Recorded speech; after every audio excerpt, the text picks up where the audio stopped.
নাবালিকা দর্শকদের ফাঁসির দাবিতে পথ অবরোধ পড়ুয়াদের। প্রায় 1 ঘন্টা অবরোধ চলার পর পুলিশের হস্তক্ষেপে অবরোধ উঠে যায়। জানা গিয়েছে, ঘোষকাডাঙ্গা থানার অন্তর্গত আটপুকুরি উচ্চ বিদ্যালয়ের এক নাবালিকা পড়ুয়াকে লাগাতার ধর্ষণ করত এলাকার কয়েকজন। নাবালিকার পরিবার অত্যন্ত দরিদ্র এবং তার পিতা সামান্য মানসিক ভারসাম্যহীন। কাউকে কিছু না বলার হুমকি দেয় ধর্ষণকারীরা, তাই চুপ থাকে নাবালিকা। কিন্তু ইতিমধ্যেই সেই নাবালিকা পেটের যন্ত্রণা নিয়ে হাসপাতালে ভর্তি হলে ডাক্তার জানতে পারেন মেয়েটি অন্তঃসত্ত্বা। তারপর শতপ্রণোদিত মামলা রুজু করে তদন্তে নেমে পুলিশ এবং 3 জনকে গ্রেফতার করে।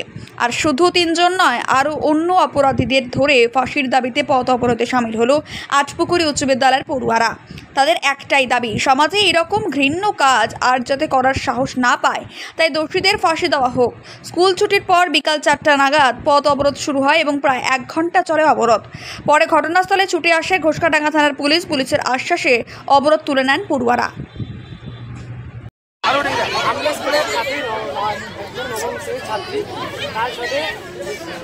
দুরাচরণ করা হয়েছে, ধর্ষণ করা হয়েছে, তার বিরুদ্ধে সঠিকভাবে প্রমাণ করে লোকেদের শাস্তি হয়নি। তার জন্য আমরা পথ অবরোধে বসছি। যতক্ষণ না পুলিশ বা বিডিও আমাদের সাথে এসে কথা বলছে বা ভালোভাবে এই ব্যাপারটা নিয়ে তদন্ত করছে, তখন আমরা উঠবো। দাবিটা কি তোমার? দাবিটা ধর্ষণ করতে না ফাঁসি চাই। এরকম ঘটনা তো সামাজিক ঘটনা আরো ঘটতে পারে।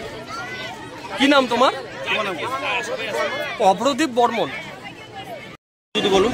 আমাদের আটপুকুরি হাই স্কুলের ক্লাস 9-এর একটি মেয়ে, তাকে ধর্ষণ করা হয়েছে এবং তাকে 1 জন না 4 জন মিলে ধর্ষণ করা হয়েছে এবং তাকে অবসর করা হয়েছে 6 মাস পর। আমরা তাই ওর বিরুদ্ধে প্রতিবাদ জানানোর জন্য পথে বসছি সবাই মিলে। আমরা যখন জানি তাদের তো অ্যারেস্ট করা হয়েছে, তাও আমরা তাদের ফাঁসি চাই। যারা যারা ধরা পড়েনি তাদেরকেও যদি ধরে, তাদের সবারই জন্য আমরা ফাঁসি চাই। যতক্ষণ না পর্যন্ত পুলিশ আসবে এখান থেকে উঠবো না। এটাই আমাদের ফাইনাল ডিসিশন। আমরা এটাই অবলম্বন করব। যতক্ষণ অবধি পুলিশ আসবে না ততক্ষণ অবধি আমরা উঠবো না। মানে পুলিশের সাথে কথা বলবে তারপর? হ্যাঁ, যতক্ষণ না অবধি তাদেরকে ফাঁসি দেওয়া হচ্ছে আমরা অবিলম্বে এই আন্দোলন চালিয়ে যাব। কারণ কালকে পরশু স্কুল বন্ধ আছে, সোমবার হয়তো আমরা আসতেও পারি এবং কি না আসতে পারি। সেজন্য আজকেই আমরা পথে বসছি আন্দোলন করার জন্য।